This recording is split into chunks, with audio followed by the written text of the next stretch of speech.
ठीक है? Can I start? Yes, please. All right.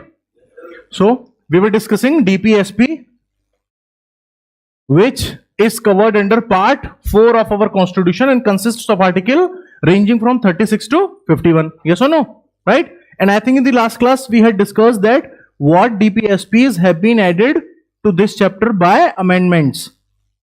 Right? Yes or no? We discussed that what DPSPs have been added to this part by amendment. Please show me the book. Show me your copy. Yes.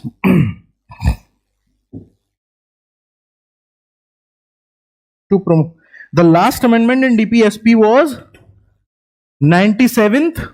The last amendment in DPSP was 97th Amendment 2011. It added Article 43B, which asks the state to promote the functioning and formation of cooperative societies. Yes or no? Right? So this is the most important part of the DPSPs, that which DPSPs have been amended over time by amendment. Guys, all right? The another important point is regarding DPSPs that they are non-justiciable, which means they are non-justiciable, which means that the government, either the central government or the state government, is not bound by the law to follow these injunctions, these principles written in the DPSP. All right? The government is not bound by the constitution to make laws or to make acts so as to enforce these DPSPs on the ground. Yes or no? Right? These were just suggestions given by the framers of the constitution to the new government, that whenever you get appropriate time and whenever you feel financially empowered, all right, please take into account these guidelines while making laws for the development. Just a second. Hello.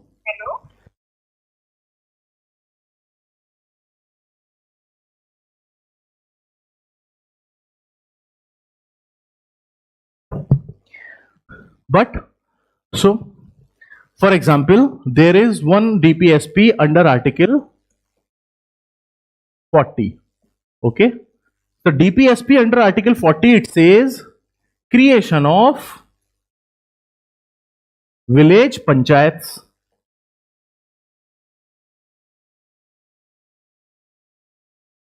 Creation of village panchayats. This was an original DPSP. This article has not been inserted into the DPSP by amendment. When the original constitution came about, it was there in the DPSP. All right. But were the institutions of panchayat or municipalities there at the time of independence? Yes or no? They were not there. All right. They used to exist in some of the states, but their structure and their functioning was not consistent. All right, because there was no law regarding their function, regarding their functioning. All right, but the constitution asked the government to create panchayats, but it took government more than 40 years. Only in 1993 was the government able to bring about a constitutional amendment so as to create the institutions of local self-government. So from 1947 to 1993, the government did not follow Article 40. All right. Why? Because it could do so because the DPSPs are non-justiciable. Technically, the government is not bound to follow them. But the government is well advised to take these principles into account. And when in 1993, government felt that now we are financially empowered, now we have appropriate human resource, all right, and the country is ready at the social level. So let's implement the provisions of Article 50 of Article 40 on ground, all right. And to that effect, the government brought 73rd and 74th Amendment. Yes or no? 73rd and 74th Amendment were brought to that effect both in 1992.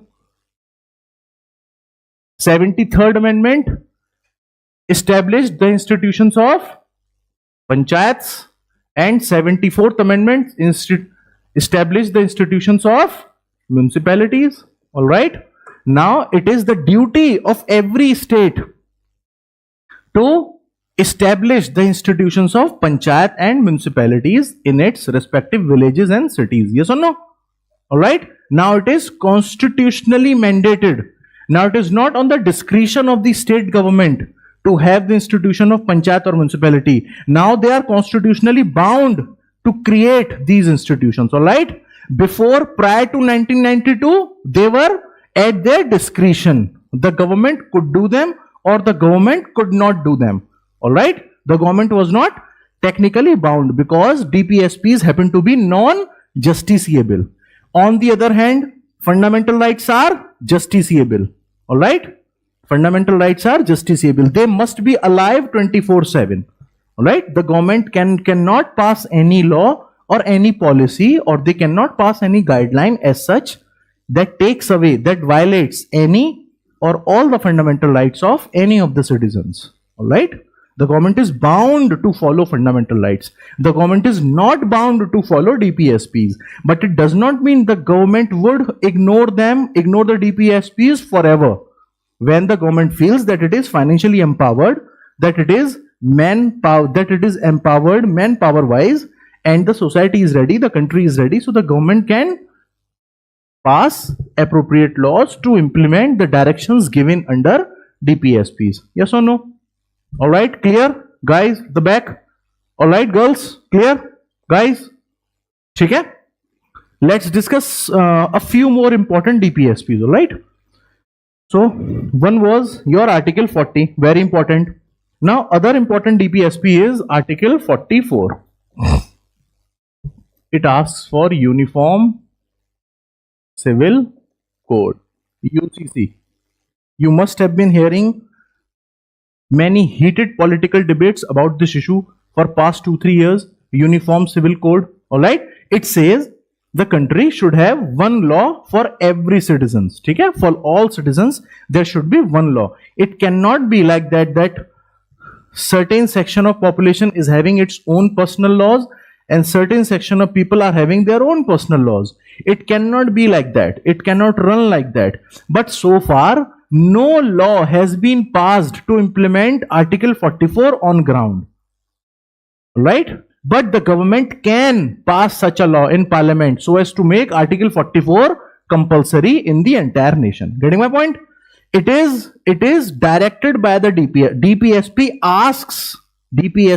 ask the government to implement Article 44. But if the government refuses to implement Article 44, can the government be taken to courts? No, because they are non-justiciable. All right.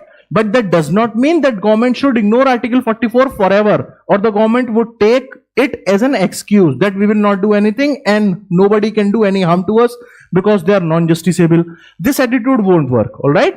The government can pass certain laws to implement each and every aspect of DPSPs on ground. All right.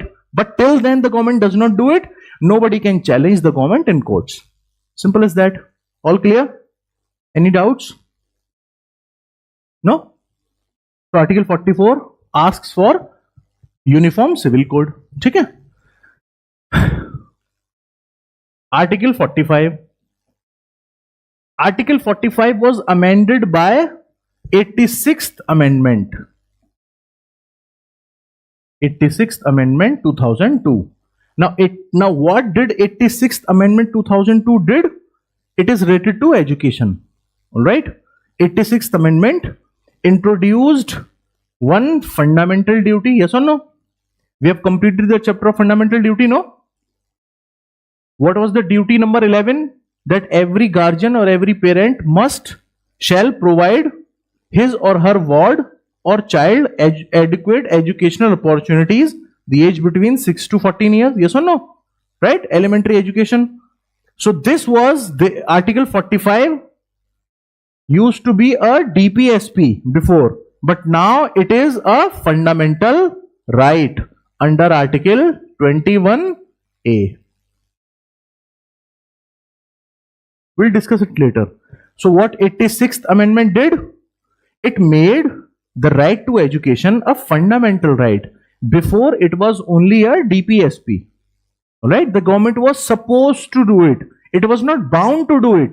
But when the government felt that now we are financially empowered, we have appropriate human resources, so now let's do the society, the country a favor. Let's make right to education, right to elementary education for kids between 6 to 14 years a fundamental right. Okay, it's a symbol of a healthy society, yes or no? Right? But earlier, before 2002, government could not do it because of so many reasons could be there. The government was not financially well off. All right, the government must not have had appropriate human resource, appropriate number of teachers, the syllabus, everything. But in 2020, but in this year, 2002, government felt that now we can do it, so let's do it. So the government did it. All right, government did it. Article 50. Article 50 says separation of judicial functions from executive. All right. Okay, let's do one thing. Let's write down all the DPSPs. All right. Let's write down all the DPSPs. We have written we have written DPSP number 38, 39, 39A, 40. All right. So let's write down the remaining DPSPs in short. You need not remember them verbatim. Verbatim means word to word. All right. You don't need to remember the fundamental duties or the DPSPs verbatim. No. Just remember the keywords. All right. Like Uniform Civil Code, Article 44. That's it. That is more than sufficient. Okay? That is more than sufficient. All right. Right to education, Article 45. You need not to go into the detail as to what is written, grammatically correct or incorrect, comma, semi-comma, full stop. No. That's not required. Just remember the keywords and remember the articles. That is more than enough for SSC. All right. Okay? So let's write some of the DPSPs. The rest of the DPSPs.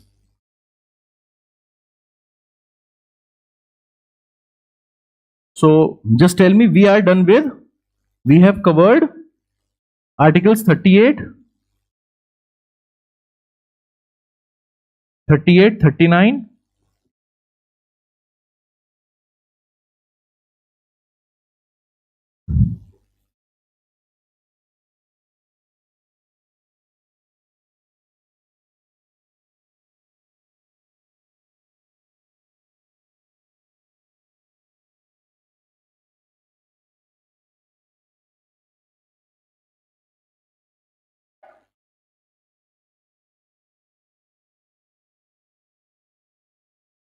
right? Article 41.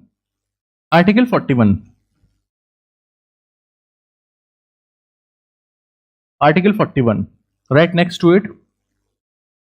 What does Article 41 say? It says to secure the right to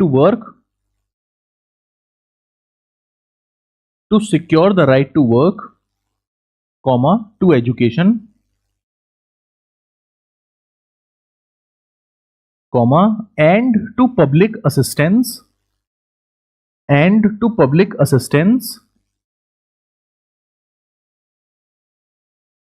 in case of unemployment or old age. That's it.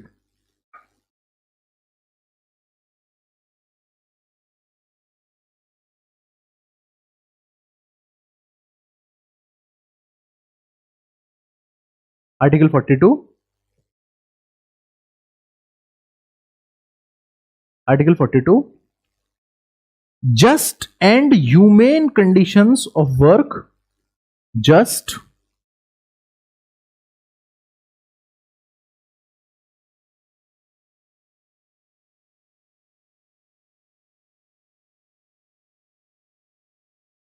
humane conditions of work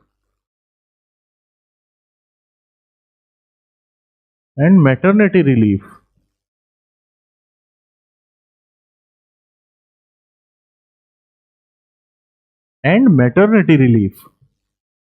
Just and humane conditions of work and maternity relief. These are the requests done by the Constitution, made by the Constitution before the government, both at the central level and at the state level, that the state must take care of its pregnant women. All right? Maternity relief. So now what the government has done over the years, as you must be aware that in government jobs, a 26-week maternity relief is provided, yes or no? A 26-week maternity holiday is provided for pregnant women with pay, with full pay. Yes?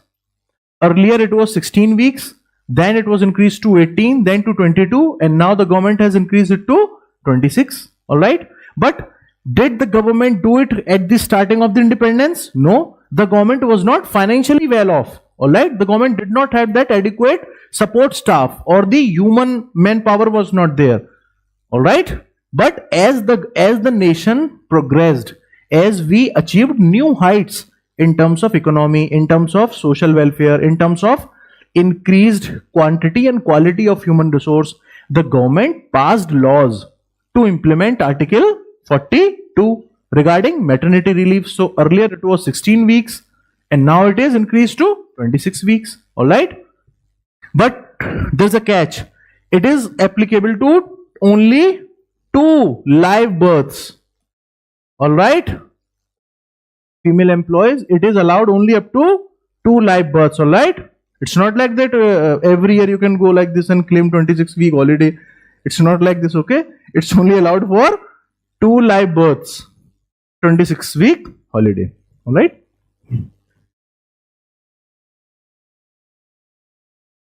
Right? Article 43.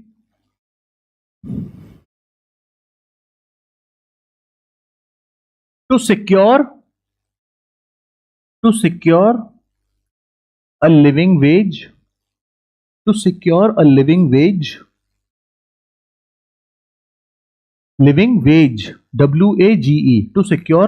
wage and decent standard of living, for all citizens.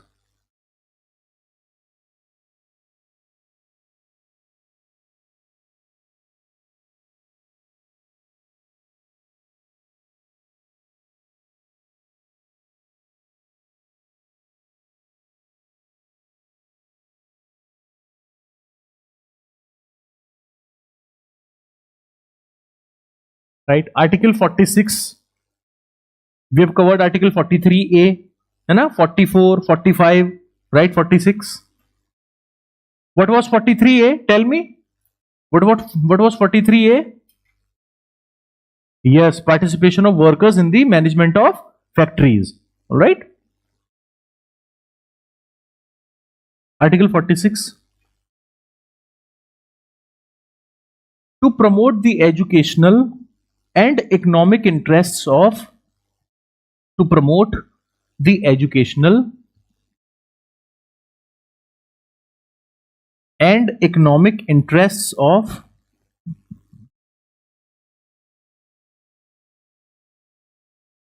SCs, S capital, C capital, S small, SCs, comma, STs, and other weaker sections of society.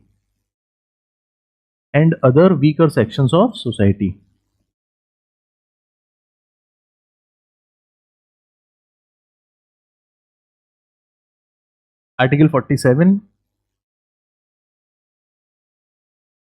To prohibit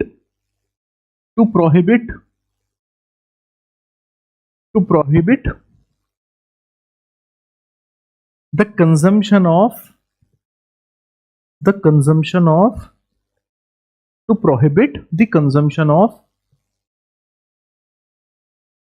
intoxicating drinks.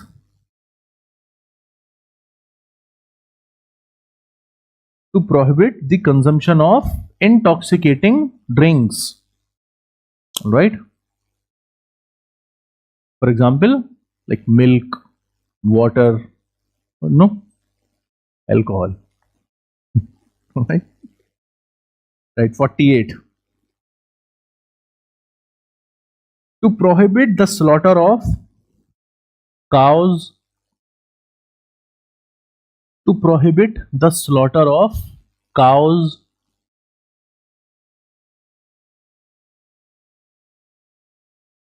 Calves, and other milch animals. cows, calves, and other milch animals, MILCH, and other milch animals, comma, and to improve their breeds. And to improve their breeds. The government should work in this direction. It is demanded by DPSP, but the government is not bound to follow them, all right, because they are non-justiciable. But if tomorrow government passes a law to make them enforceable, the government is well within its rights to do so. Getting my point? ठीक है? 49.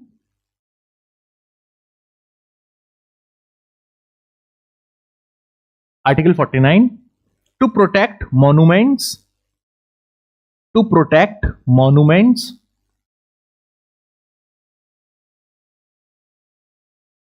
To protect monuments and places of historical interest and places of historical interest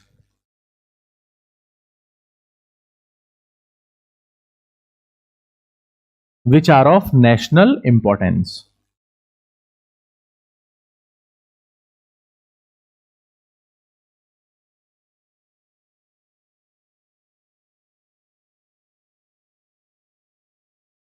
Right, two more, Article 50 and 51. Article 50, right? Right, Article 50. To separate the judiciary from executive. To separate judiciary from executive in the public services.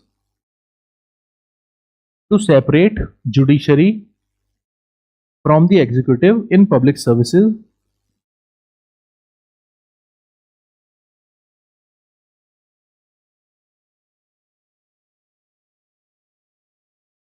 Article 51. Article 51. To promote international peace.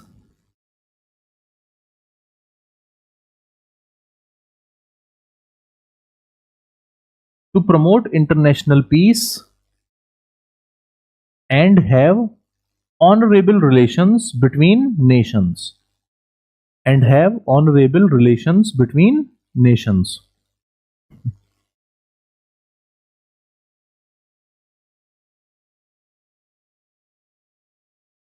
Right? They are, so this completes our chapter of DPSP. Alright guys, this completes our DPSP. Okay? Now just write last point regarding DPSP. Now listen, see here. The constitutional experts, the people who are aware of constitution, like the ex-judges, law professors in universities, and the constitutionally aware people, alright? They have divided the DPSPs into three parts.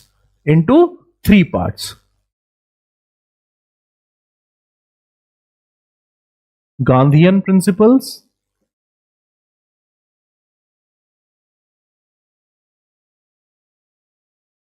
socialistic principles,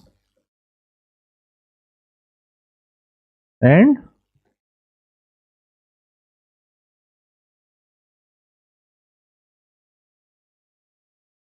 liberal intellectual principles. The constitutional experts have divided all the DPSPs into these three categories. All right. The important point to note here is the Constitution has not made any such difference. All right. The Constitution has not made any such difference. This difference is a man-made difference, has been made by the constitutional experts. Okay. This is a simple thing that you must remember about it. What they have done, they have put certain articles under Gandhian principle, certain articles under socialistic principles, and certain articles under liberal intellectual principles. All right. For example, Article 40, organization of village panchayat, has been put under Gandhian principle. All right. It's like that. So they have classified different DPSPs into these three categories. That's it. All right. Shall we move on? Okay, now our next chapter. Any doubt in this chapter? It's simple, okay? Now you don't need to remember them verbatim, all these DPSPs, all right? Just remember the keywords and you are through. Okay? Okay, let's move on.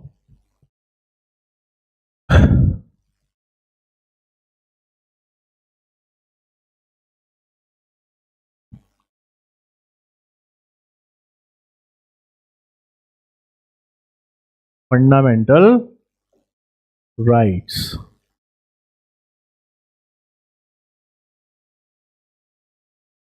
Articles from 12 to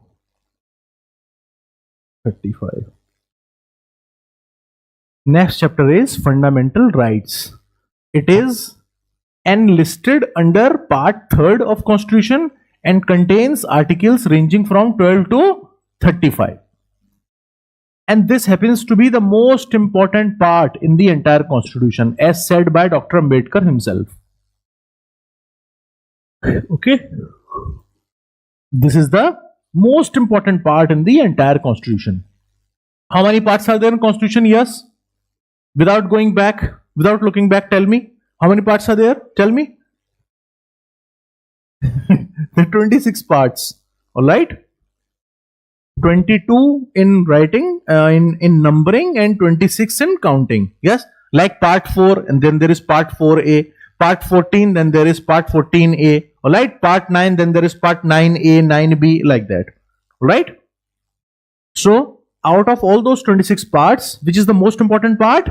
Part 3rd, which deals with fundamental rights. And this was said by Dr. Ambedkar himself. Okay? He called part 3rd as the most important part in the entire Constitution. Getting my point, guys? Okay? Now, this contains list of rights. Rights enjoyed by each and every citizen of India. Alright? And some of the rights have been given to aliens also. Aliens means foreigners also. Whenever they come to visit India, or if they happen to be on Indian soil for any purpose, alright, they will also enjoy some of these rights. Not all, but some of the rights will be enjoyed by them as well. Okay? Right? Okay, now tell me, by a personal experience or by whatever general knowledge that you have gained all through the years, tell me any right, any fundamental. Yes, you tell me any right, any of the right. Keep sitting. Right to inequality. Right to equality. Yes, right.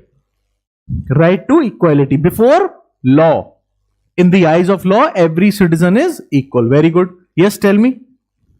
Any right? Any other right? Freedom of speech. Very good. Freedom of speech and expression. All right. I can express myself by the way of speech. All right.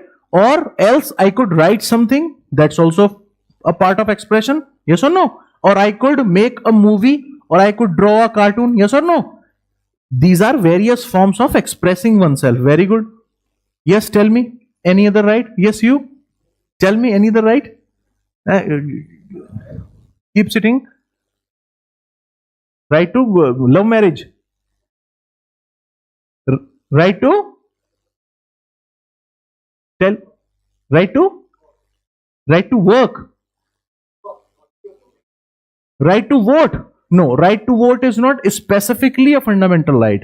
It is covered under Article 21, right to life, but it is not explicitly mentioned. Okay? So you are half right, half wrong. You are close but not quite. But I'll give it a pass. Good. Yes, any other right? Yes, you tell me. You're laughing. Right to freedom of what? Right to freedom, yes. But of what? Right to freedom of sleep. Right to freedom of? Tell me. Women protection. Don't. You're being so random, eh? Just be specific. Okay. Where have you come from? Which city?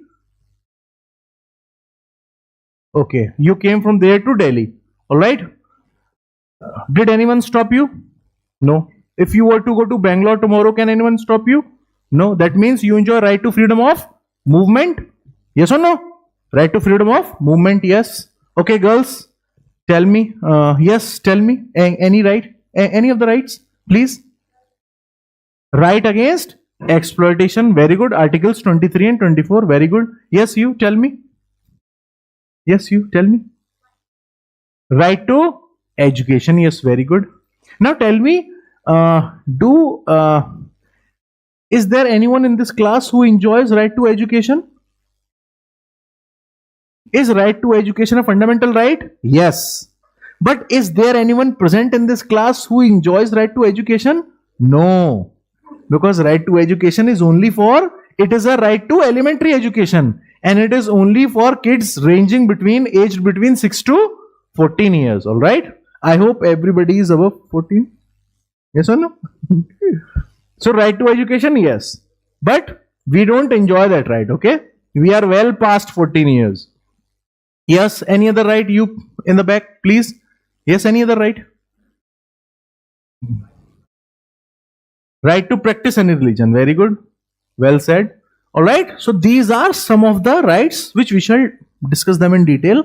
These all rights are enjoyed by each and every citizen of India. Fine. The most important point in fundamental rights is that the fundamental rights are justiciable. They are justiciable. It means that each and every fundamental right of every citizen in any part of the country must be alive 24/7. The government cannot make any policy, it cannot pass any law which violates any or all the fundamental rights of any citizen at any time. Getting my point? Because they are justiciable. Okay? And if the government tries to do so, if the government tries to curtail any of the fundamental rights or of any of the citizen, then what? Then that person can directly go to Supreme Court and ask the Supreme Court, request the Supreme Court to restore its fundamental right. And the Supreme Court is bound by law. The Supreme Court is bound by the Constitution to act in such a manner. All right? Getting my point? Yes or no? Because Constitution has created Supreme Court only for two reasons. Supreme Court exists just to fulfill these two objectives. First is interpretation of Constitution. What word, what line, what full stop, what comma in Constitution means what? This is decided only by Supreme Court. Its main job. And the second duty of Supreme Court, the second objective of Supreme Court is to protect, to enforce fundamental rights of citizens. Getting my point? All right. So Supreme Court is bound by the law, by the Constitution itself. The same Constitution which has created the institution of Supreme Court has also tasked the very same institution to work 24/7 in the protection of fundamental rights of its citizens. Okay? Because they are justiciable. And if any government dares to take away, to curtail any of the fundamental rights of any of the citizens, then that person can directly go to Supreme Court, and Supreme Court will act in such a manner so as to restore his or her fundamental rights. Getting my point? Right? This is what is meant by justiciable. Okay? All right. Now, why the term fundamental? When the Constitution was readied, the framers of our Constitution used the word fundamental. They could have used the word constitutional rights, yes or no? They could have very well used the word constitutional rights, or they could have used the word legal rights or human rights, yes or no? But they chose the word fundamental. Why fundamental? The reason is very simple. Because all these rights, which we will discuss them later, all these rights are very much necessary. They are fundamental in the overall development of personality of any citizen. All right?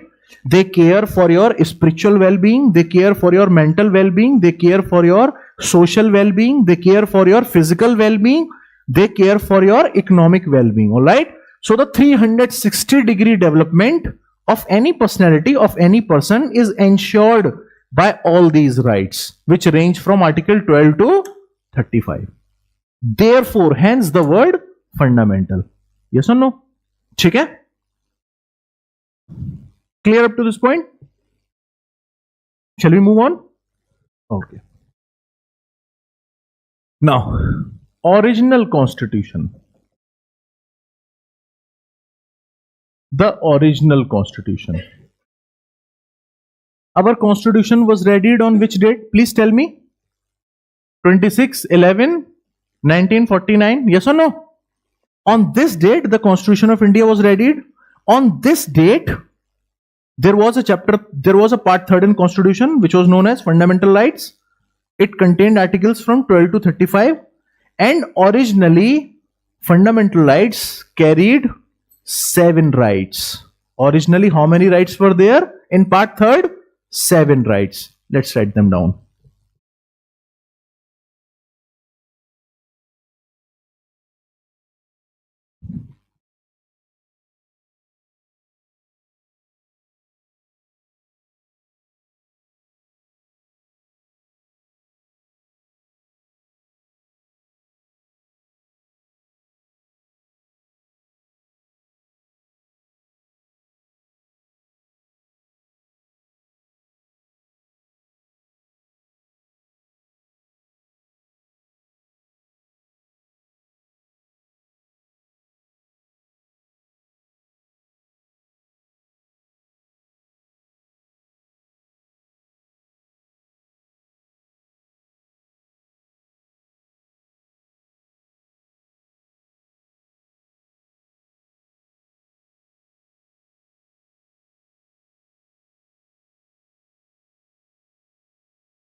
How many rights are there?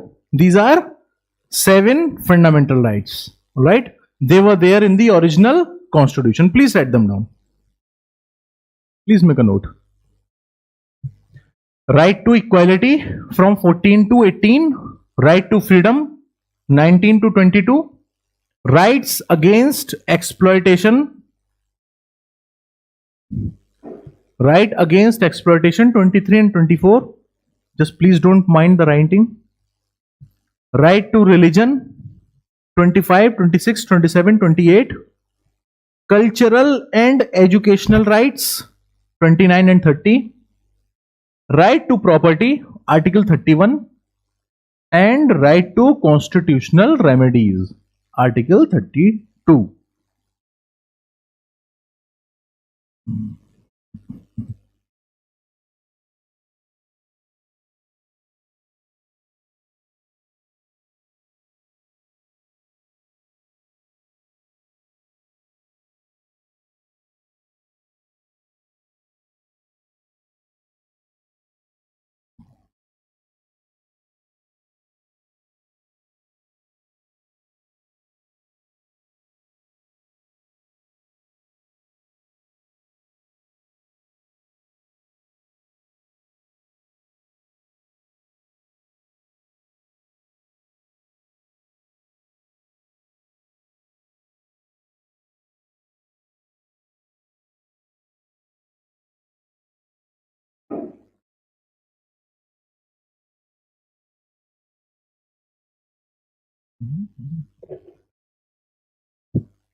Okay, done. Done writing. Now this is the case. Now this is the case of the original constitution. All right. The original constitution provided us with 7 rights. What's the present scenario? The present scenario, under present scenario, we have only 6 rights. All right. That means one right has been taken away from part third. Which one is that right? Right to property. Very good. This is right to property by via 44th Constitutional Amendment Act 1978.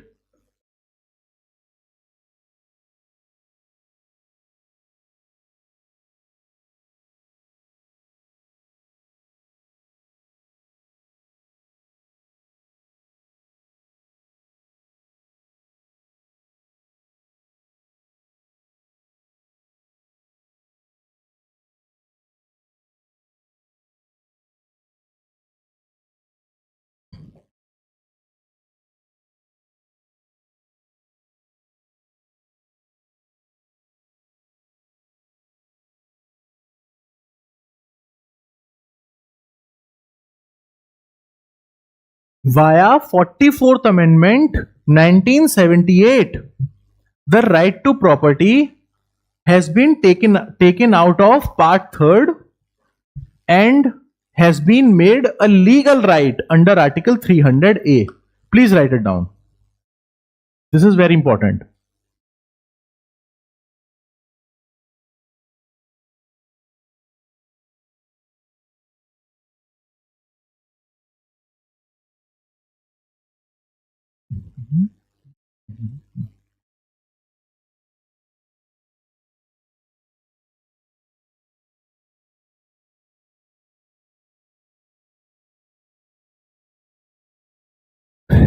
So now if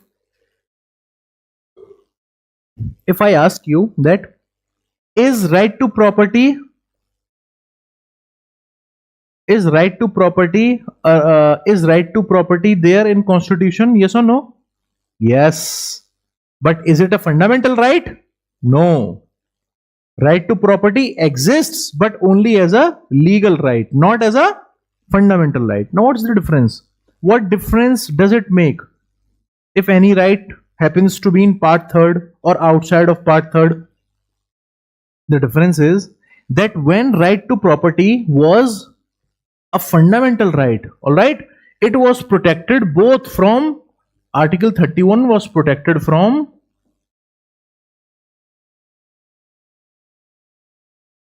legislative action as well as executive action. Right to property was protected both from legislative action and executive action. All right, it means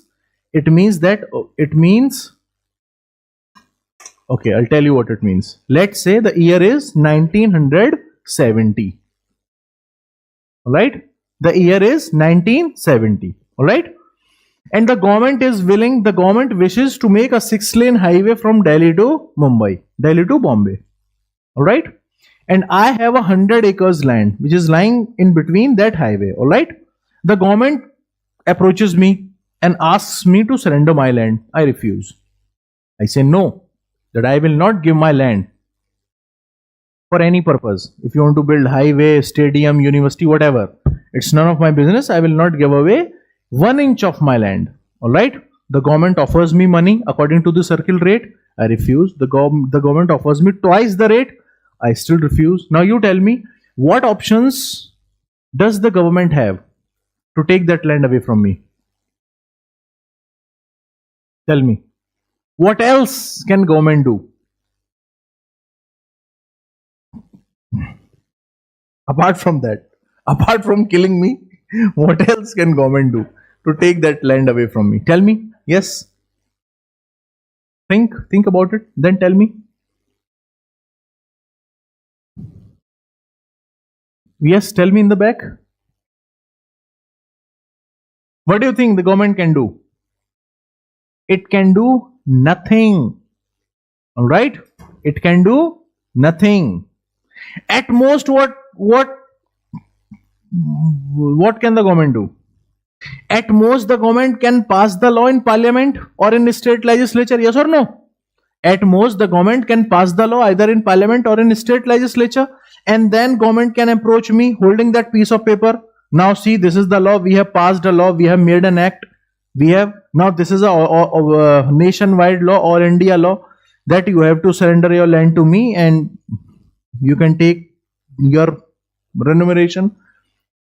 I will do what in return? I can take that same piece of paper directly to Supreme Court, and I will challenge the law passed by the government in parliament or in state legislature in Supreme Court, claiming that this law violates my fundamental right, which is Article 31. All right. So the Supreme Court, being constitutionally bound to protect my fundamental right at any given point of time, the Supreme Court will rule that the law that has been passed by the government is unconstitutional. It is null and void. It will not hold. All right. So that unless I wish to surrender my land to the government cannot take away my land. Getting my point? Because the year is 1970. So this means what? This means the government is handicapped with respect to the land reforms. Yes or no? The government, if it wishes to introduce land reforms in the country, the government is handicapped. Yes or no?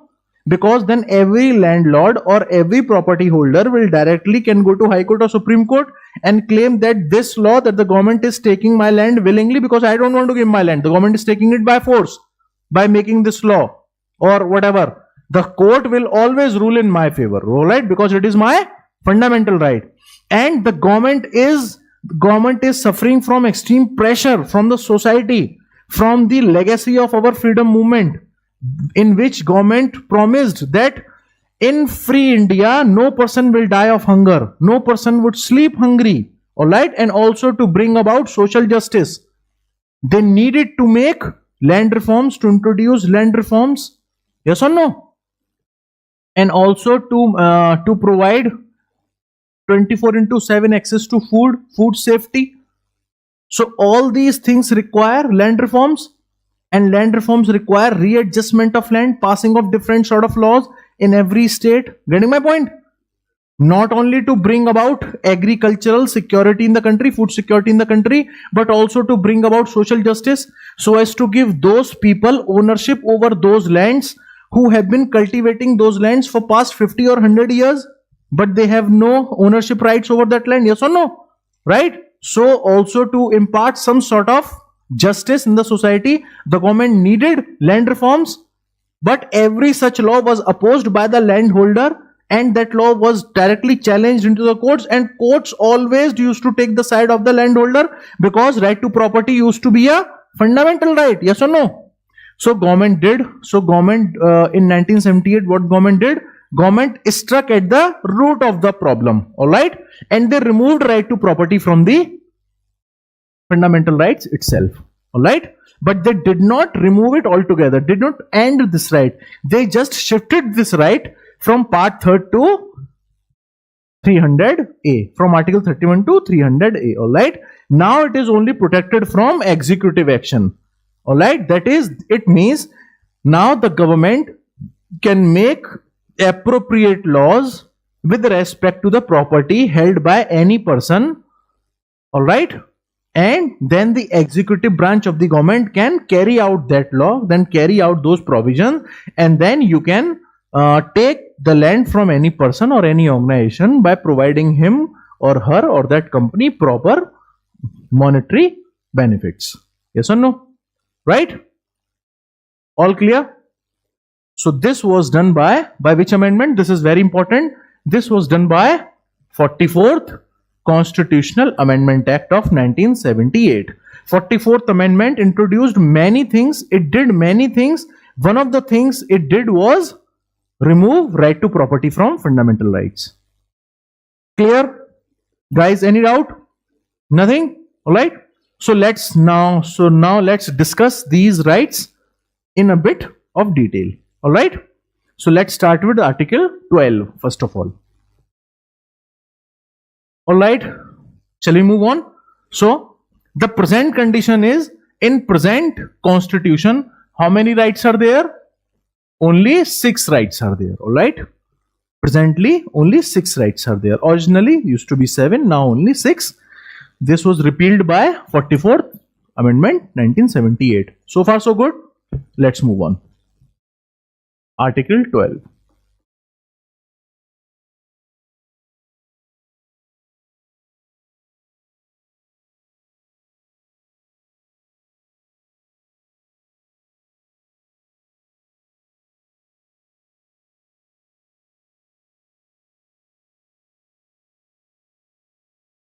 Defines the term state with respect to part 3rd. Part 3rd is fundamental rights. In the entire chapter of fundamental rights, wherever the term state has been used, what does it mean? In what context? This is defined by Article 12. Yes? Alright? This is defined by Article 12. Now, you tell me, what does the word state here means? Does the word state here means like state of Manipur or state of Assam or state of Rajasthan? No, it means nation state. In simpler words, in simpler terms, it means the government. The term state here means government. All right? And in our country, the government operates at 3 levels. Yes or no? Central government at the top, below it the state government, and below them the local governments, panchayats and municipalities. Yes or no? Both the panchayats and municipalities collectively are known as institutions of local self-government. Yes? Panchayat and municipality are known as local self-government. So the government visibly operates at 3 levels: union level, central level, state level, and panchayat level. Yes? The word state does not only cover these 3 levels, but it also covers the manifestations of the state. The state, all the forms in which state enforces itself. For example,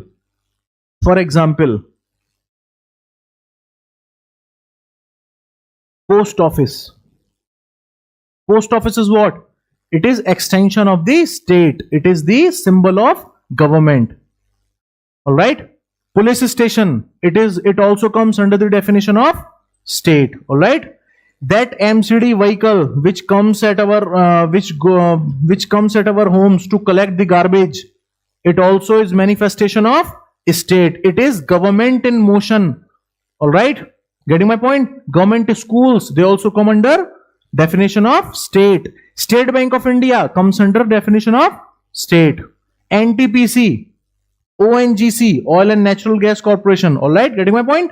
All those companies in which government holds a particular amount of share, they are public companies, and they are also included under the term state. All right, getting my point? So wherever the term state is used with respect to part 3rd, it will cover not only the government in its most visible form, which is as the central government, state government, and the local government, but also these extensions of the state. All right, these all are indirect parts of government. All right, they represent the government. Getting my point? All right. If tomorrow you get selected into the income tax, and let's say you are going on an official duty in government's vehicle, so you are what? You are government in motion. You are representing the government. You are representing the state. Getting my point? Yes. So this is Article 12.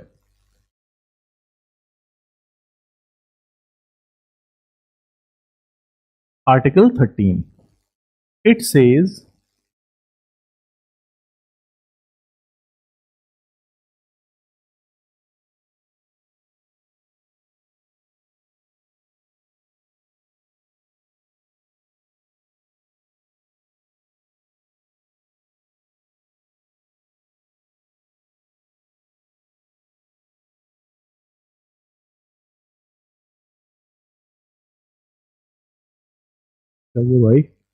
sorry.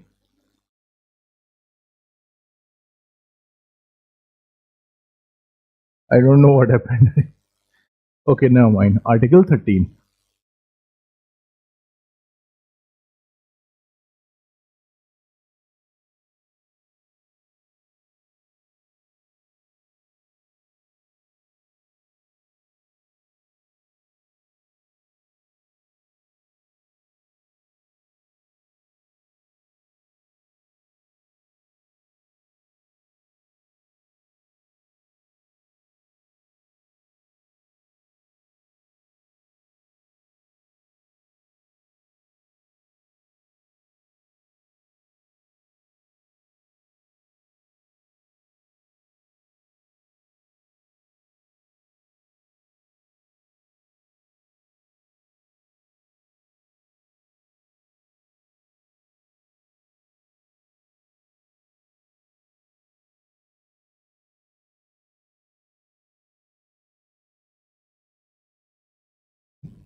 It says that any law or act which violates any of the fundamental rights shall be declared as unconstitutional and ultra vires by the court. Ultra vires is a legal term which means no longer valid.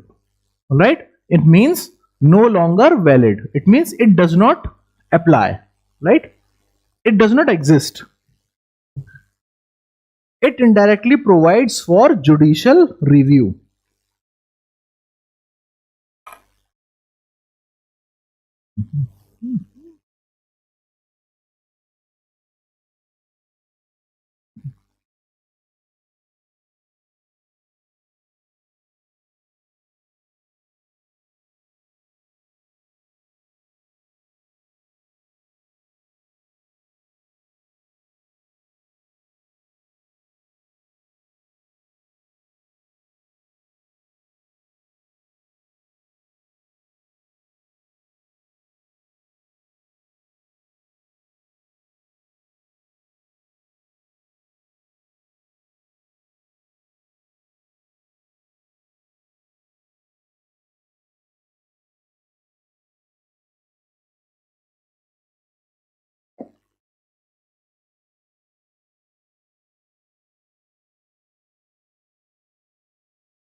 All right, guys. It means what? It says that any law. Now, who has the authority to pass law? Only the governments. All right. Any law passed by the state. What does the state mean? Under Article 12. All right. The state is defined under Article 12. Any law passed by the state which violates any of the fundamental rights shall be declared as unconstitutional by the courts. Getting my point? That means fundamental rights assume the highest priority in constitution. All right, every law must follow the fundamental rights. No law can supersede fundamental rights. All right, and if that law tries to do so, that law will be declared as ultra vires, means unconstitutional by the courts. It indirectly provides for what is known as judicial review. What is review? Just to recheck something. And judicial review means the courts can recheck or review the law passed by state. And what does a state mean? State is defined under Article 12. Yes or no? All right. It means that because fundamental rights are justiciable, they must be alive 24/7. There is no authority which can take away any of the fundamental rights of any of the citizens. Getting my point?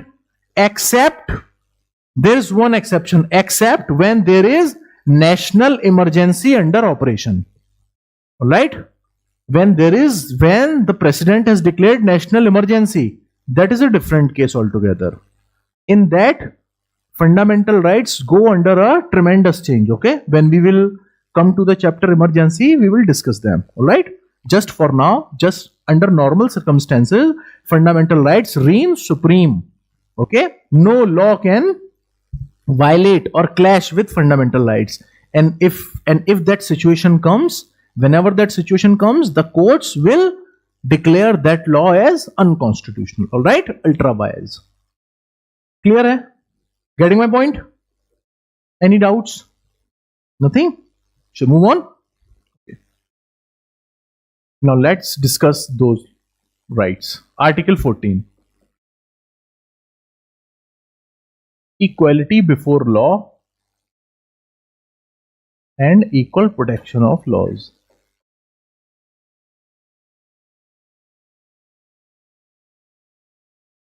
Equality before law, equality before law and equal protection of laws.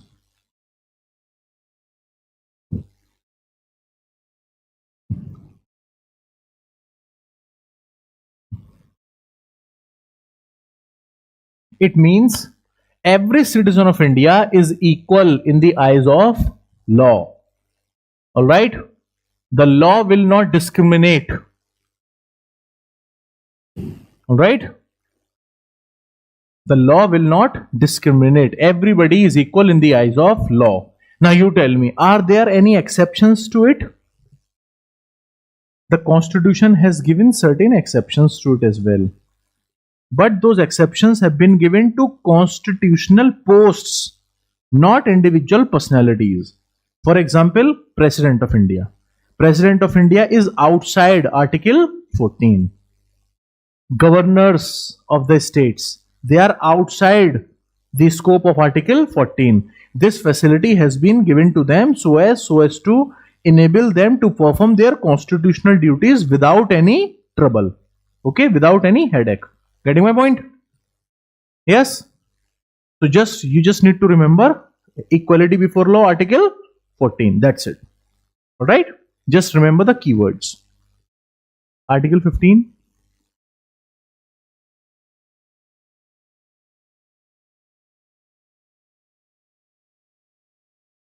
No discrimination, only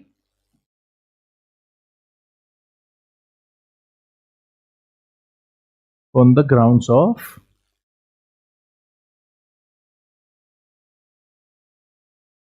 religion, race, caste, sex, or place of birth.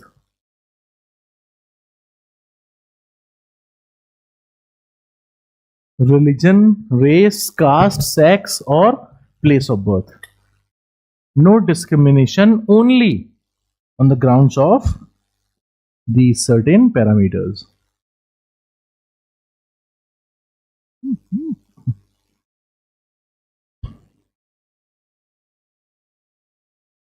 All right, let's end our class on this. We will discuss this article in detail in next class. All right, I have to discuss with you the word discrimination and the word only. All right, these two carry some weightage, so we will discuss it in the next class. Any doubts in today's class, guys? Nothing? Okay, chalo. See you next time. Thank you.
Good evening. How are you? Belated happy Diwali to all of you. It's been a long weekend of vacations. So are you guys full of energy? Okay.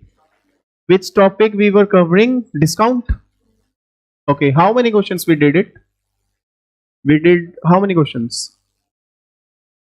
5 questions. So successive discount has been covered or not?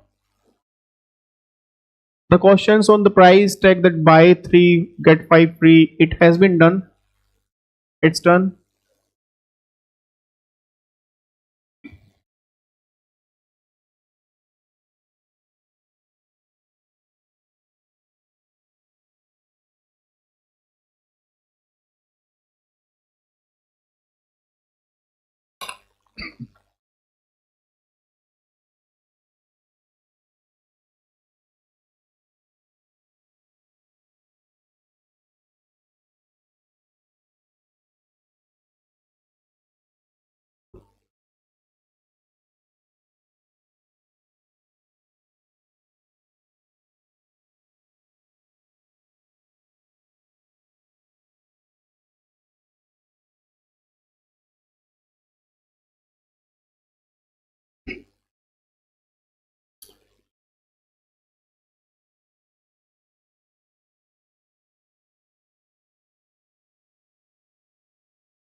Write the question. A person bought a book of a person bought a book at 31% discount. At 31% discount on its printed price. On its printed price. On its printed price means that mark price. Printed price, listed price, and that mark price all are same. If no discount was given, if no discount was given, then he would have to pay then he would have to pay 2480 rupee more.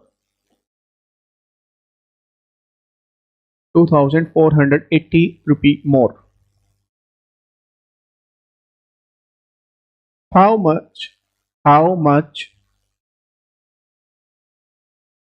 he paid for the book? He paid for the book. How much he paid for the book?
Please give me a pen or paper if somebody has that extra one. A pen or a paper. Yes, thank you. Okay.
Yes.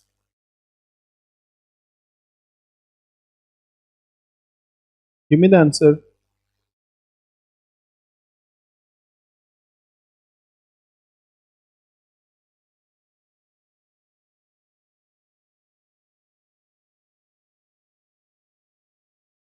The book is very costly, I think.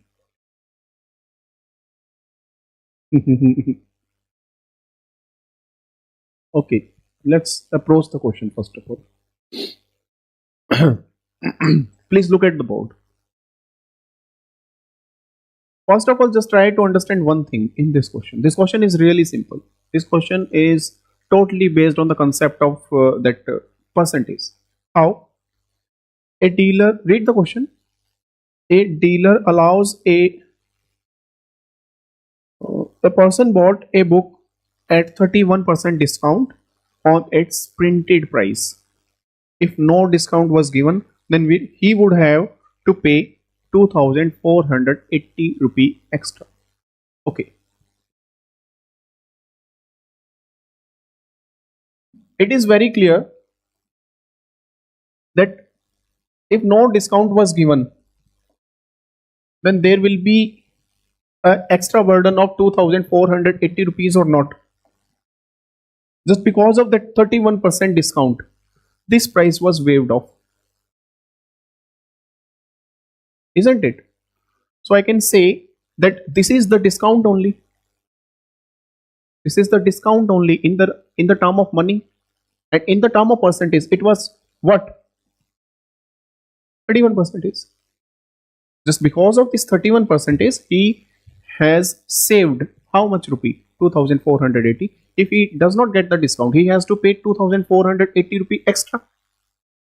Any problem in this? So I can say that the value of 31 percentage is what? 2480 rupee. And what price he paid for the book? Just because he got 31%. So if I remove that 31%, he has paid only 69% for the book. So we have to find out the value of 69%, and we have the value of 31% given in the question. Any problem? Are you getting my point? Okay, so the value of 31% is this. We have to find out the value of 1% before finding the value of 69%. So the value of 1% is divide it by 31, and if I multiply it by 69, then it is the price that he has paid for the book. Any problem? Just do the calculation and give me the answer. Please hurry up. This is 8. So 69 into 8 we have to do. We have two approaches like I always do. Multiply 8 into 60, we will get 480, and 9 into 8 is 72. So this is 572. 1 0 was left behind. So the answer is 5720 rupee. Am I doing it right? Sorry, wait. 875. Wait. So this is 5520 rupee. The book is very costly.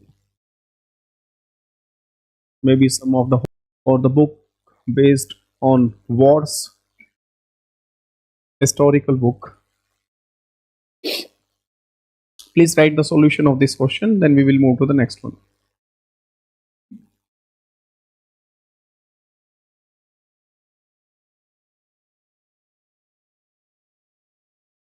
This question was asked in 2021. And now I'm giving you one of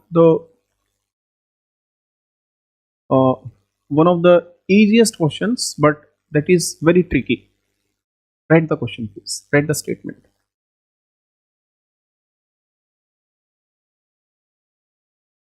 A shopkeeper allows a discount of 28%. A shopkeeper allows a discount of 28%, and still makes a profit. And still makes a profit of 20%. and still makes a profit of 20%.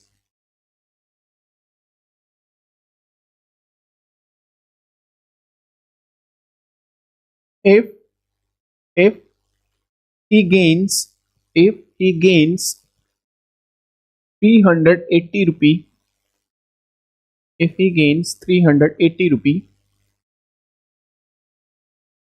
on the sale of the article, on the sale of the article, then find the selling price of the article.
What is the answer?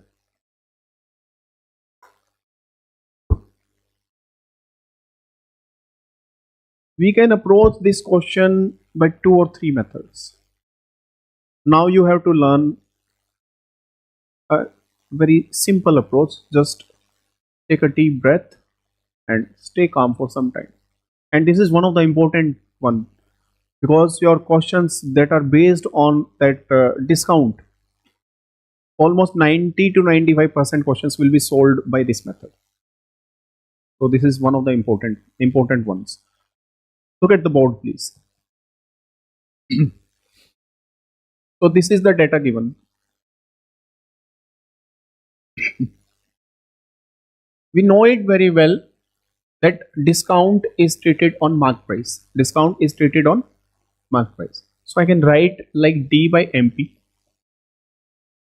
equals to 28 by 100. If discount is 28 units and MP is 100 units, we can cancel it by 4.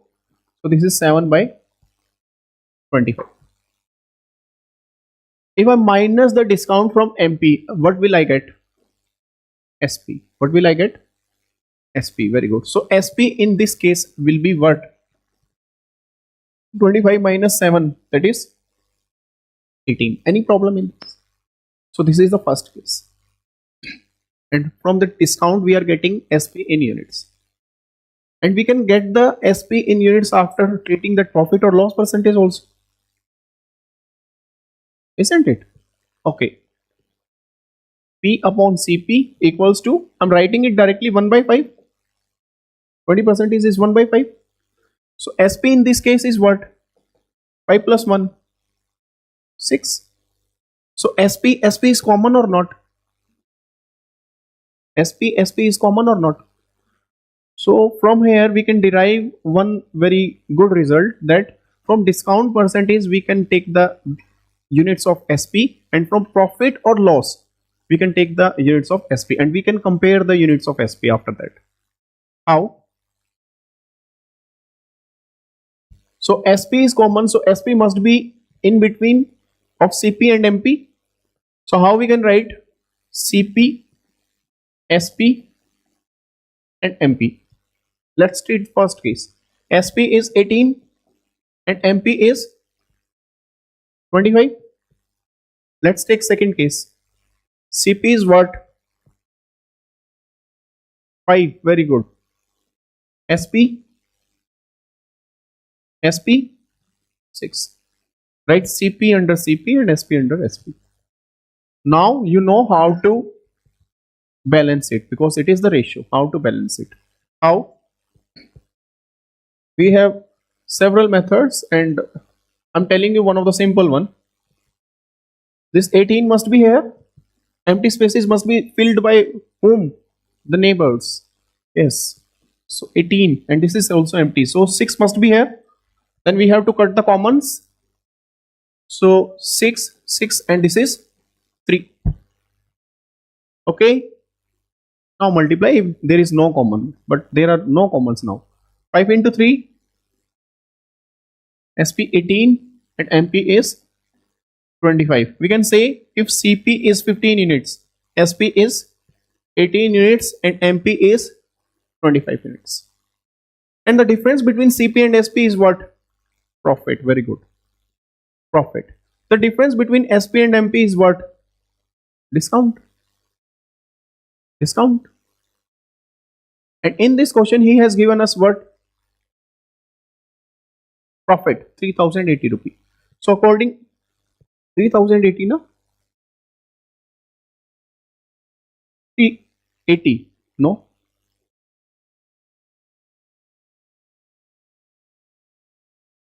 $3,080.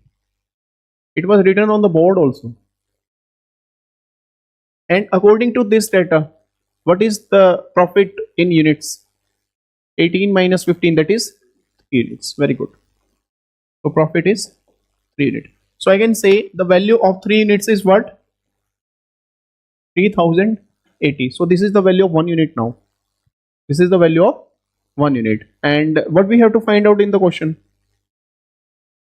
Selling price.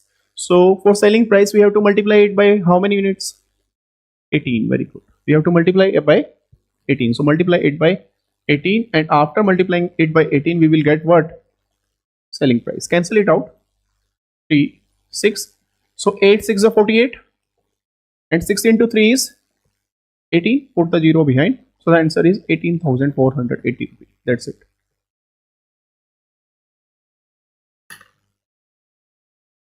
Just write the solution, then I will tell you another approach.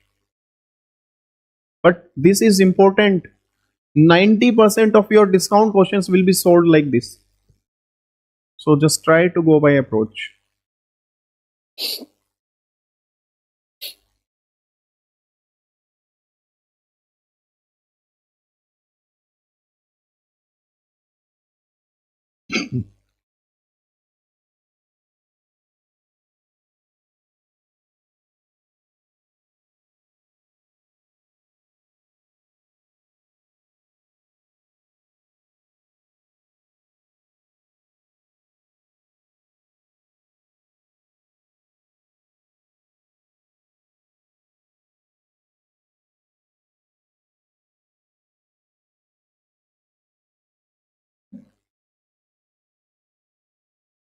It's understood. Understood? Okay, good. When you have that discount percentage or profit or loss percentage, then you in a very simple way you can find the ratio of CP, SP and MP in a very simple way, and after that you can do the question. And the difference between CP and SP will be the profit, and the difference between SP and MP will be the discount.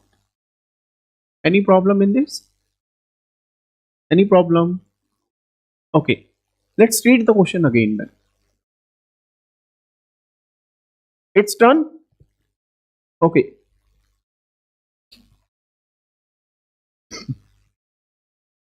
I'm reading the question again. He is saying that after allowing a discount of the discount was 28%.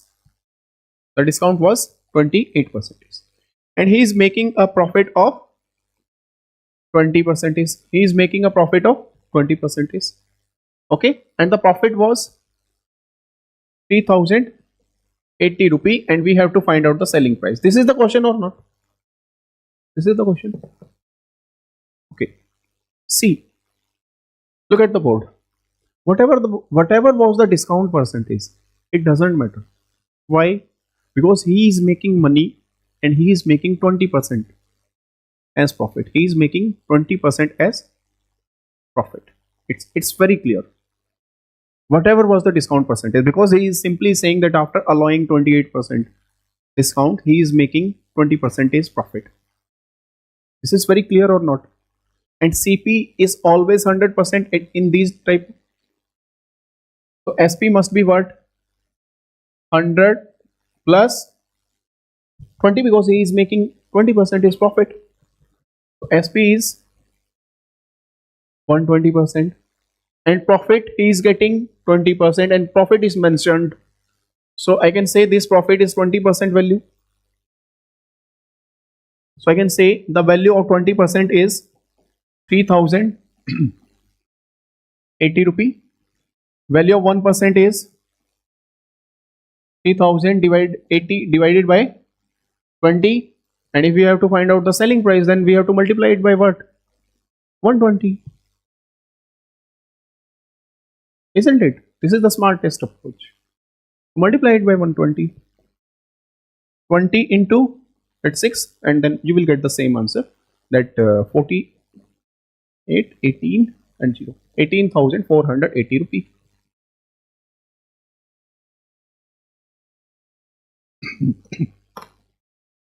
But if in this question he does not give you the profit, then you have to follow that approach, CP, SP and MP ratio. But it was good that he has given the profit percentage. But what if he does not give?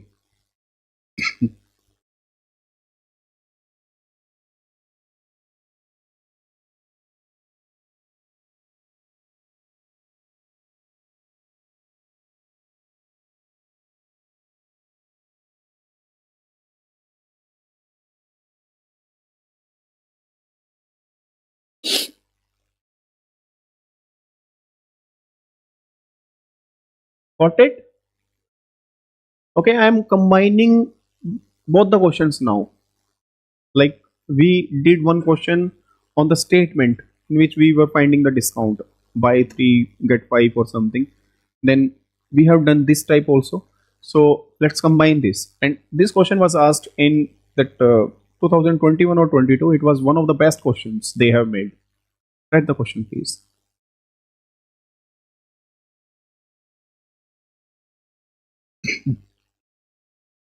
A dealer offers a cash discount of 20%, a cash discount of 20%, and still makes a profit, of 20%, and still makes a profit of 20%. Full stop. If he further sells 8 articles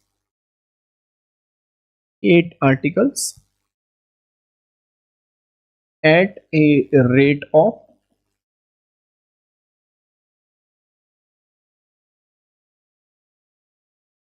6 articles,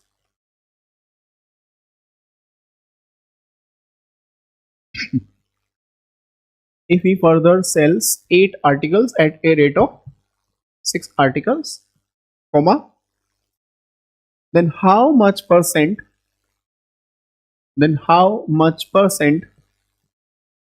above the cost price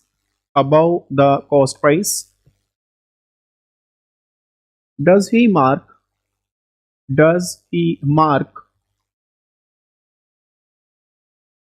each article? One of the best questions. Does he mark each article? Do the question.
Are you getting the answer? Yes or no? Wow, very good. Sounds good. I'm addicted of it now. I just want to listen to that. Yes, we are getting the answer, and then the answer is this, whether it is right or wrong. Nobody is there.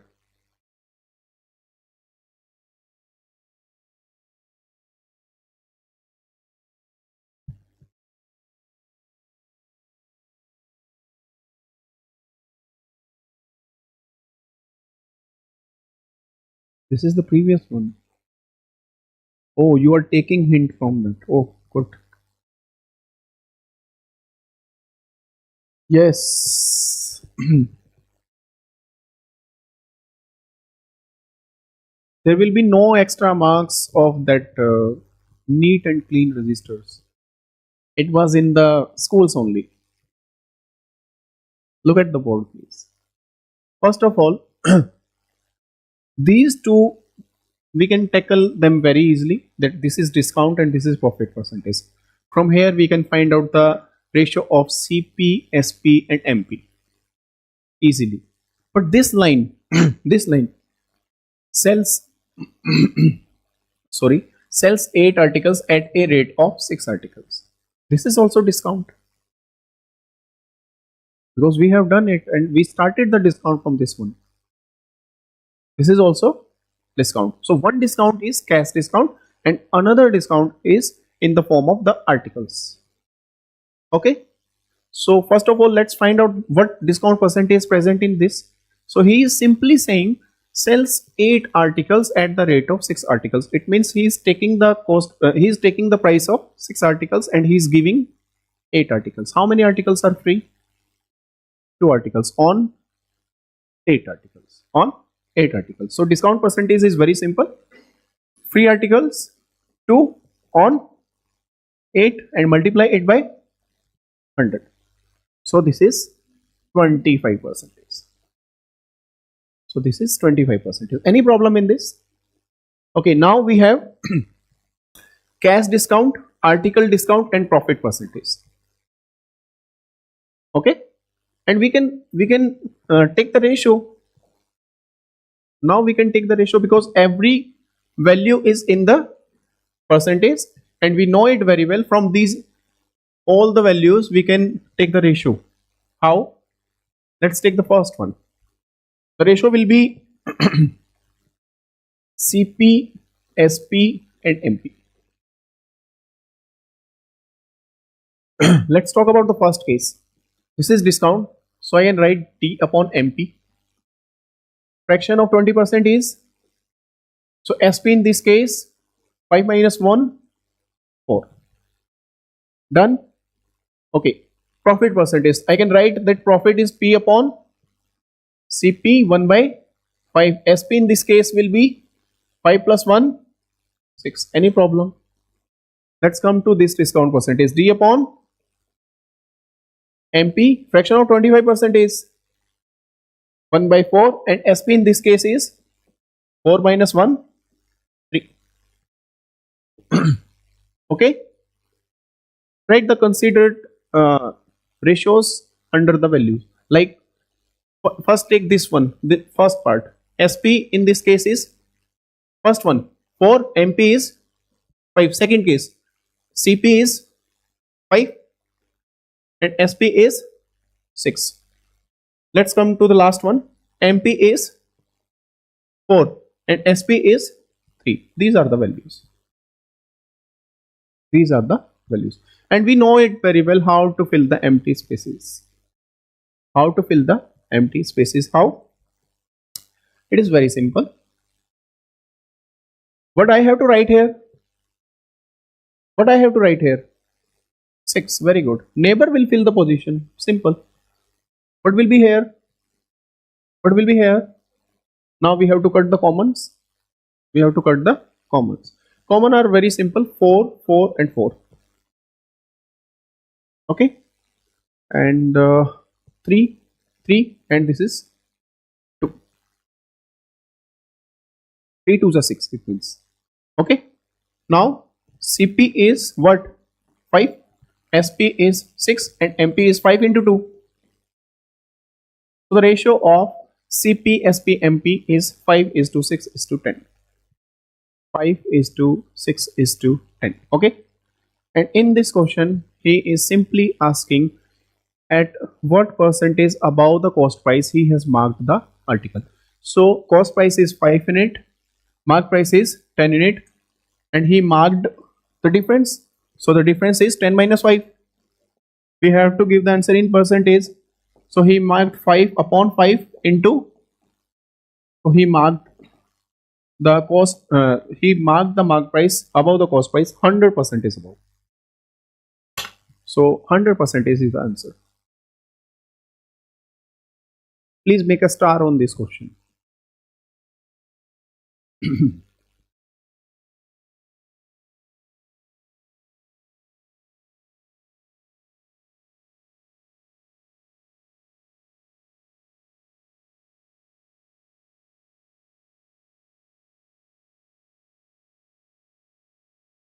Understood?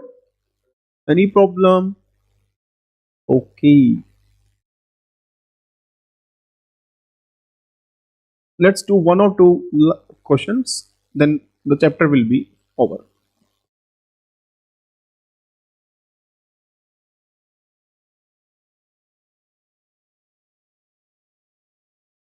It's done.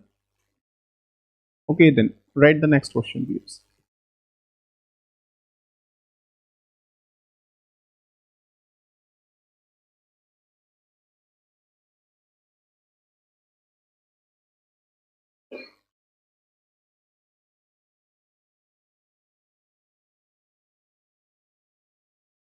A dealer, a dealer marks his good. A dealer marks his goods 60% above the cost price. 60% above the cost price and offers a discount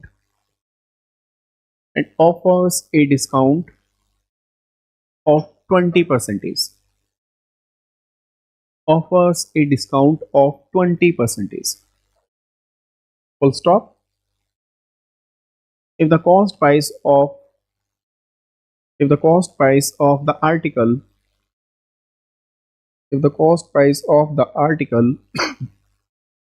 is 1500 rupee is 1500 rupee, then find the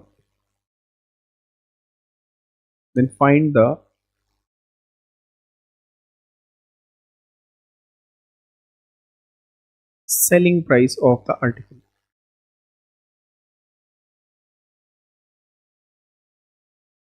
First question है, and write second one in the same. First one is what is the selling price of the article, and second is find the profit percentage. Find the profit percentage. Hurry up.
Done?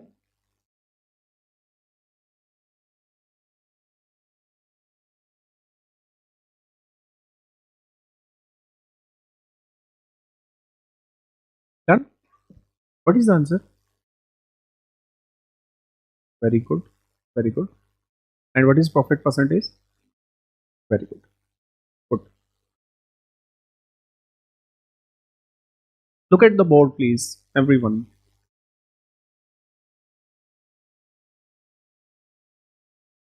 A dealer marks his goods 60% above the cost price and offers a discount of 20%. So discount is only treated at mark price. For that, you must have mark price if you are treating discount.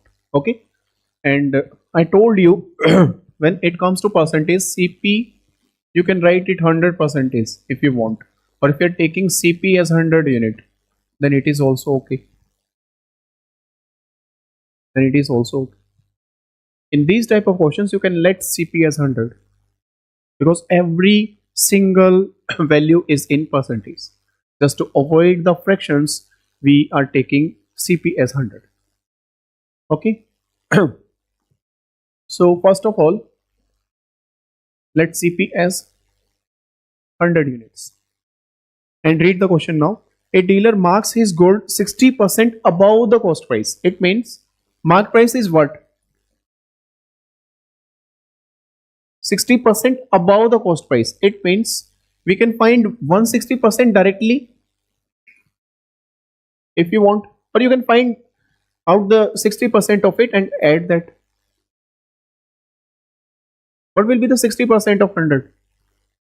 60. So 100 plus 60, that will be the mark price. And if you do like this, 100 into 100 plus 60, then it is also okay. Because it is 60% above, not that 100%. You don't have to find that 60%, or you can say that the mark price is 60 units. No, above it. Okay, so I can write it directly as 160. So 100 got cancelled with 100. So the mark price is 160 units. Any problem in this? He is giving 20% discount. No? He is giving 20% discount. So discount is 20%. If I find that discount 20%, so discount will be treated on mark price. Discount will be treated on mark price. So 20% of 160 is how many units? 16 into 2, 32. So this is discount. And you know it very well. If I minus discount from the mark price, then I will get what? Selling price. Good. Sorry. So 160, what was the discount? 32. So the SP is 128 units. SP is 128 units. Now you have every value. CP is 100 units. Mark price is 160 units. Discount is 32 units. SP is 128 units. Okay. Any problem in this? What is given in the question? He has given us the cost price of the article. So cost price is 1500 rupee, and we have to find out selling price first of all. So we have to find out the value of 128 units, and value of 100 unit is given first. Second, we have to find out the profit percentage also. We have to find out the profit percentage. Okay. How we can find the profit percentage? In percentage, we don't need real values. So SP is 128 and CP is 100. So the difference between these two is profit. Difference between these two. Difference between CP and SP is what? Profit. So profit is how many units? Very good. 28. And if we have to find out the answer in percentage, so 28 by CP, and what is CP? 100, and multiply it by 100. So the profit percentage is 28% directly. It's done. First. Second, we have to find out the SP now. We have to find out the SP. For that we need the real values. For that we need the real values. How? That cost price is given in the question. Cost price is 1500. So we can say the value of 100 units is 1500, and if we multiply it by 128, it will be the selling price, because selling price is 128 units. Okay, cancel it out and do the calculation.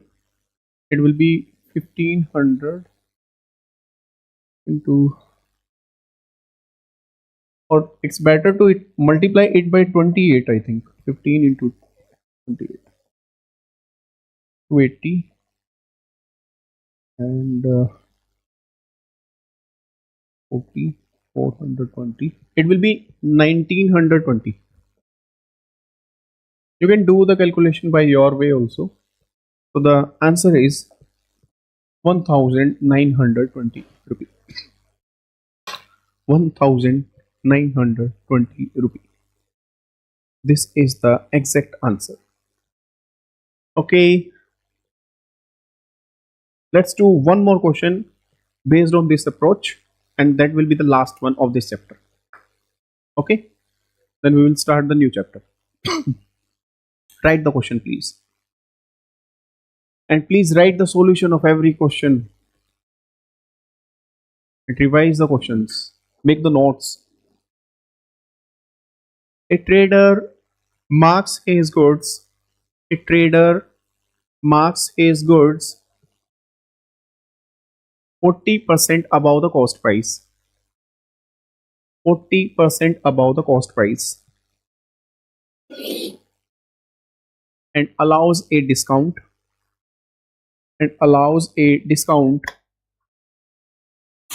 Of 25%. And allows a discount of 25%.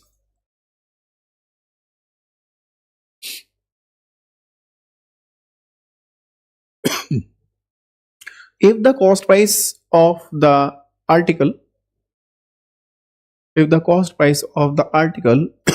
is 500 rupee, then find the profit percentage. Hurry up.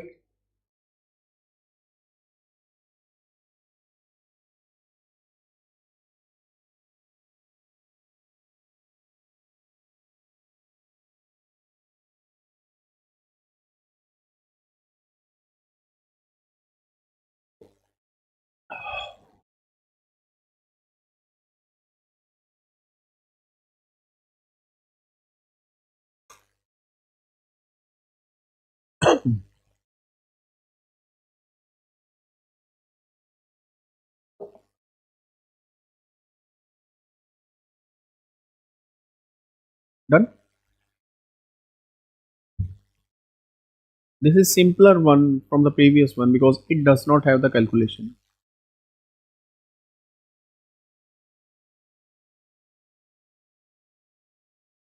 And if we have to find out the profit percentage, we don't have to use the real values, because he is asking the percentage. So by getting the ratio, we can find out the percentage also.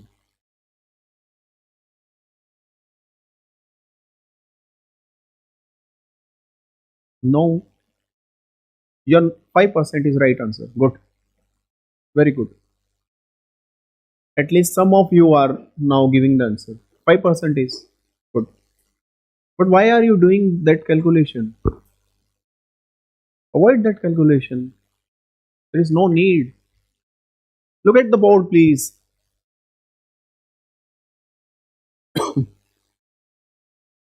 Same similar model. So CP, let the CP as 100 units and mark price is 40% above the cost price. So MP is what? 140% of CP. So MP is 140. Or in your exam, you can write it directly 100, 140. Because you have done 2 or 3 questions. So it's understood. Above means plus 100 and less means minus 100. Okay. So MP is 140 and CP is 100 units. He is giving discount, and discount of how many, how much percentage? 25%. So I can say if I have to find out SP, discount has to be treated on what? Mark price. So he is giving 25% discount. So he is selling his item at 75%. At 75%. So we can find 140, 75. So this is what? 105. So CP is 100 units, SP is 105. Profit is what?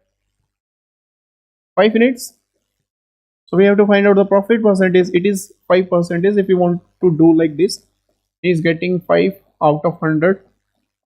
Multiply it by 100. So the answer is 5%. That's it. Don't use real values, please. Don't use. Because we have to give the answer in percentage. If we have the ratio, then we can give the answer. If we have the percentage or if we have the fractions, we can give the answer. Why we have to use the real values? Okay, just tell me what will be the selling price in this question. What will be the selling price in rupee? What will be the selling price in rupee? Hurry up. 5. Very good. 5 to 5. Selling price is 5 to 5. Why 5 to 5? It is very simple. Cost price was 500 rupee and he is making 5% profit. So let's find out the profit separately. 5% of it. So he is making 25 rupee as profit. So selling price is what? Cost price plus profit. So selling price is 525 rupee.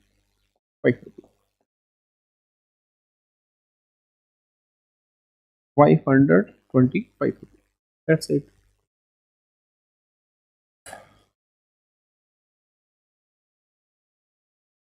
Understood. So how many chapters we have covered?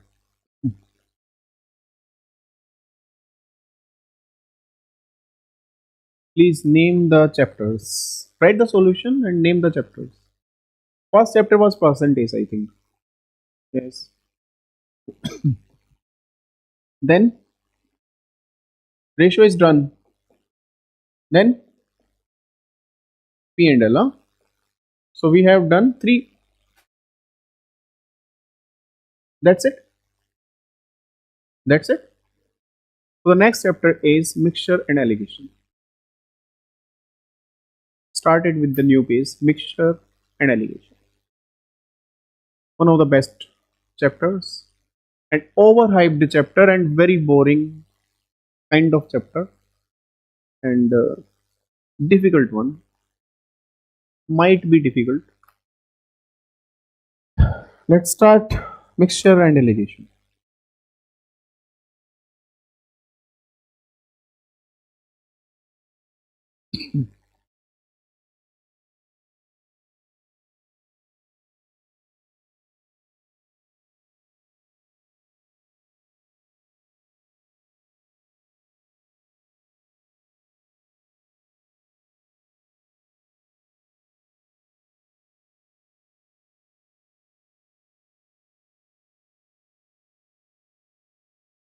Let's understand first of all alligation, then we will talk about the mixture. First, understand alligation. Stay relaxed because this is the core concept I'm telling you, and this concept has to be understood. Actually, this chapter some of the teachers, they cover this chapter after every chapter. It means after average also, and some of them cover it in the beginning. It, like we have done 3 chapters. One average is remaining, but I will tell you the approach of allocations, how it will work. So you can cover the questions of percentage, ratio, P&L, or that sometimes of simple interest and sometime of the average by this very simple approach of allocation. But this is the part of ratio, that's why we are covering it now. Okay. Okay, let's understand allegation. First of all, what is allegation? I'm giving you one simple question. Write the question. Very simple question. In what ratio? In what ratio must a shopkeeper, in what ratio must a shopkeeper mix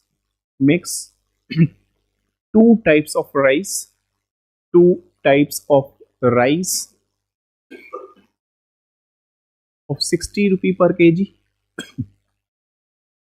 of 60 rupee per kg and 80 rupee per kg and 80 rupee per kg, so that the average cost of the mixture, so that the average cost of the mixture is 75 rupee per kg, so that the average cost of the mixture is 75 rupee per kg. Try to approach it by basic one or whatever way you know. Just try to approach it. And I will tell you very simple approach of it. But before that, just try to approach it by yourself first.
If you don't know allegation, then how you will approach this one?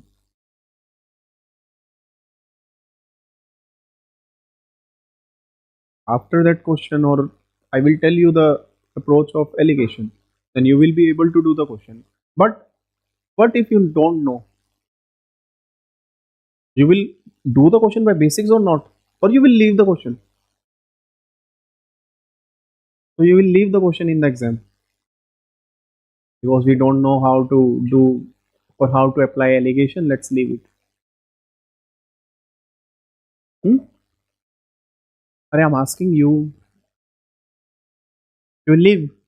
Very good. Either my way or highway.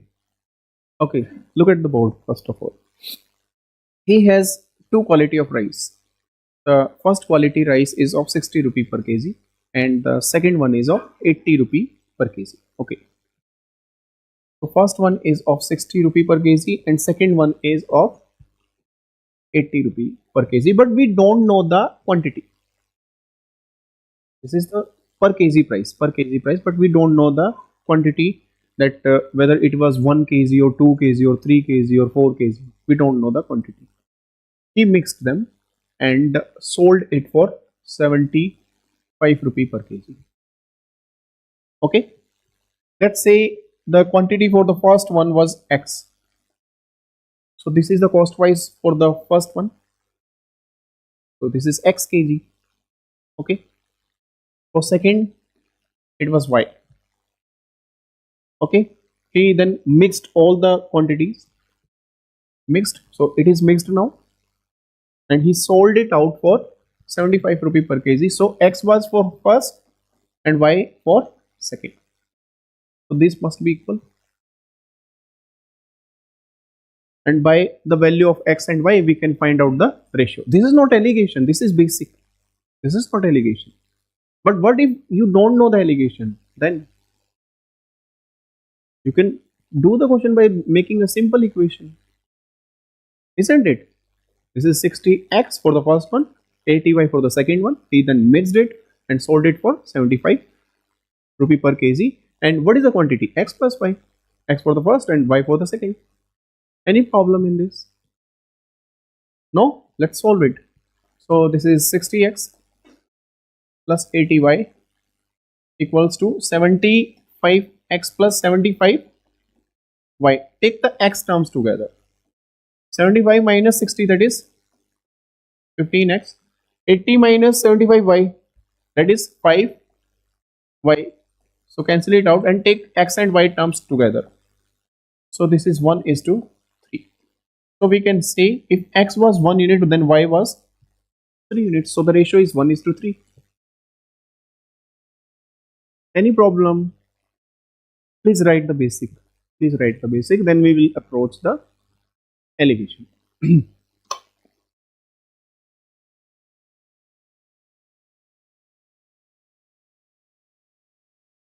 Is this understood? This is very simple.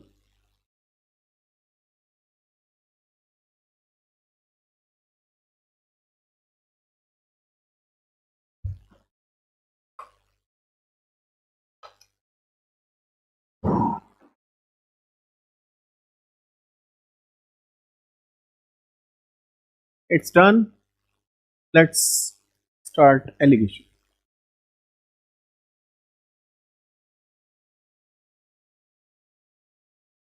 Done.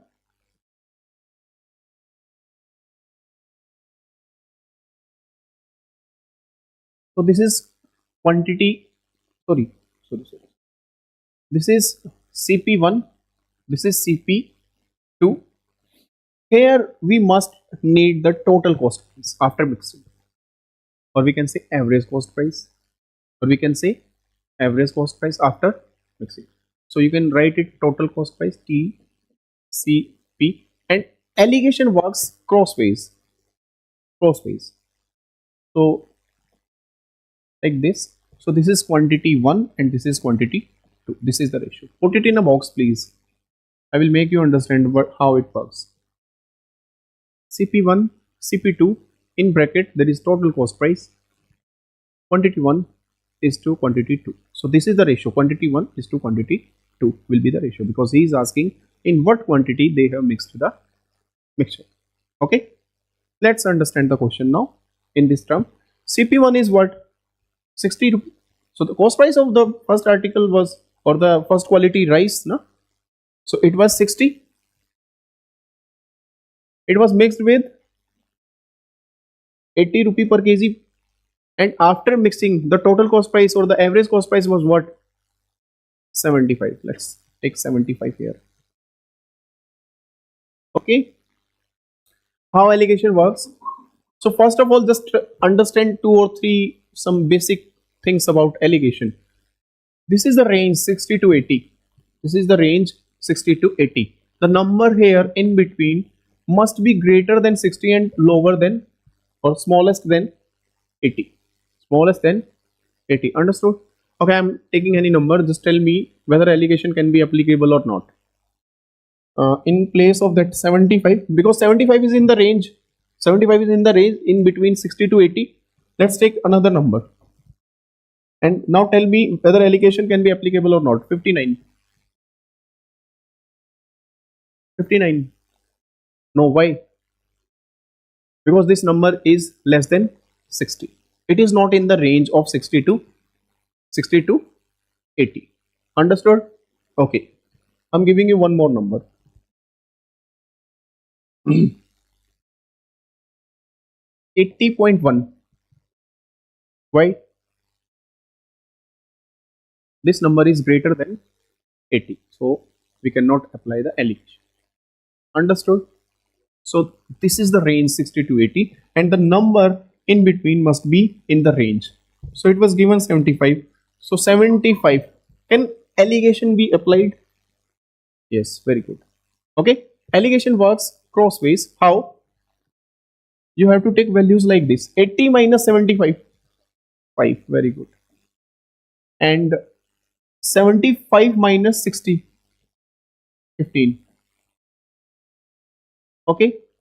Now 5 and 15. Both are divisible by 5. So 1 is to P is the ratio of the quantity. How you can read it? You can read it like the quantity for the 60 rupee per kg was 1 unit. So the quantity for 80 rupee was 3 units. Understood? Please write the solution.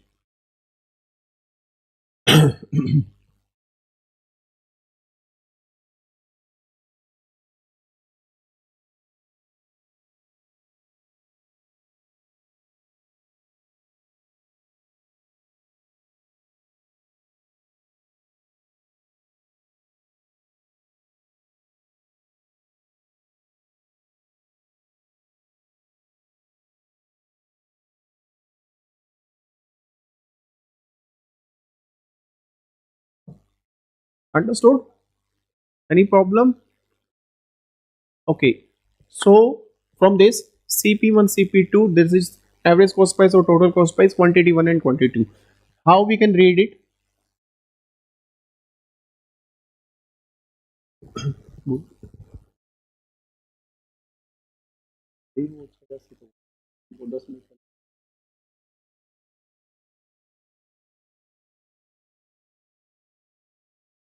Okay. Is this understood? Write one more question.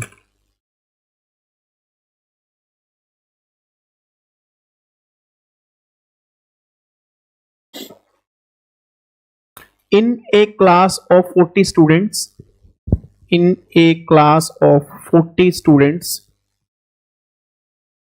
average weight of boys is 50 kilogram. 50 kilogram.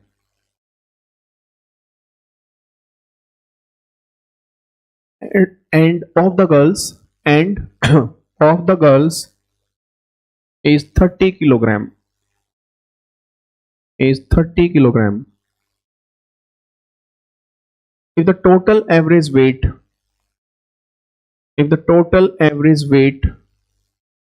of the whole class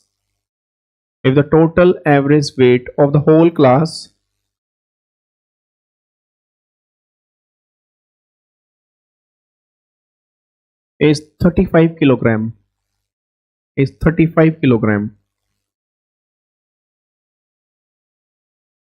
then find the number of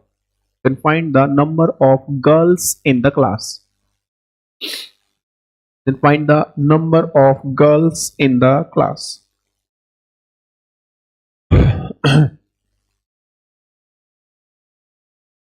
Look at the board. We don't have the time actually. Look at the board. How we can approach? So this question is based on that weight. So there are boys in the class and girls in the class. So here we will take the average weight of the boys and here we will take the average weight of the girls, and in middle we will take the average weight of the class. So what is the value? Average weight of the boys is 50. Average weight of the girls is 30. And average weight of the class is 35. First check the range 30, 50, 35 is in between. So we can apply the allegation. And here we will get what? Quantity or number of boys or girls in the ratio, number of boys and girls. So 35 minus 30, 50 minus 35. So the ratio is 1:3. We can say if the number of boys are 1 unit, so the number of girls must be 3 units. We have to find out the value of number of girls. Okay. in totality there are 40 students, and how we can say boys are 1 unit and girls are 3 unit. So I can say that the value of 1 plus 3, that is 4 unit. The value of 4 units is 40.